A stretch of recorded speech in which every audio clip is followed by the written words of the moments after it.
په دې هدیره کې زرګونه ناپېژندل شوي کسان خاورو ته سپارل شوي دي. دا خیریه مؤسسه هڅه کوي چې دې شرایطو ته بدلون ورکړي. موږ جسدونه د پولیسو له بېلابېلو حوزو او روغتونونو څخه لکه سیول، جنا او عباسي روغتونونو څخه ترلاسه کوو. د بېلګې په توګه هغه کسان چې خپلوان نه لري او د درملنې پر مهال مړه سي، یا هغه کسان چې په ترافیکي پیښو کې ژوند له لاسه ورکوي او یا هم په ډزو وژل سوي وي، جسدونه یې موږ ته رالیږي.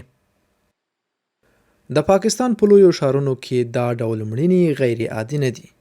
په 2021 کال کې د ادهی بنسټ له 1200 څخه زیات جسدونه ترلاسه کړل، خو یوازې 300 تنه ورڅخه وپېژندل شو. په دې اساس یادې مؤسسې د جسدونو د پیژندنې او د خپلوانو په لټون پسې یو سیستم جوړ کړ. موږ ته چې څرنګه جسد را ورسیږي، د CPLC سیستم په مرسته یې بایومتریک کوو. 3 یا 4 ورځې وخت غواړي چې د مړ شوي کس ادرس پیدا او خپلوان ته اطلاع ورکړو. که ادرس ونه موندل سي یا ادرس زوړ وي، د ټلیفون شمیرې پیدا کوو او اقاربو سره یې تماس نیسو.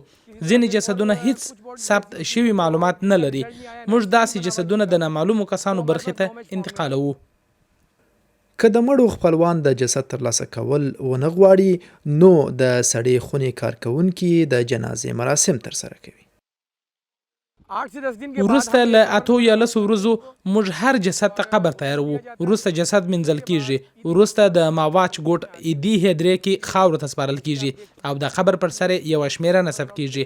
موږ د جسد یو انځور له ځانه سره ساتو، ترڅو که یو کس پسې لټون کیږي، موږ وکولی سو د ثبوت په ډول یې وښیو چې جسد موږ دفن کړی دی. د غیر دولتي سازمان تر اوسه له 490,000 څخه ډیر ناپېژندل شوي جسدونه خاورو ته سپارلي.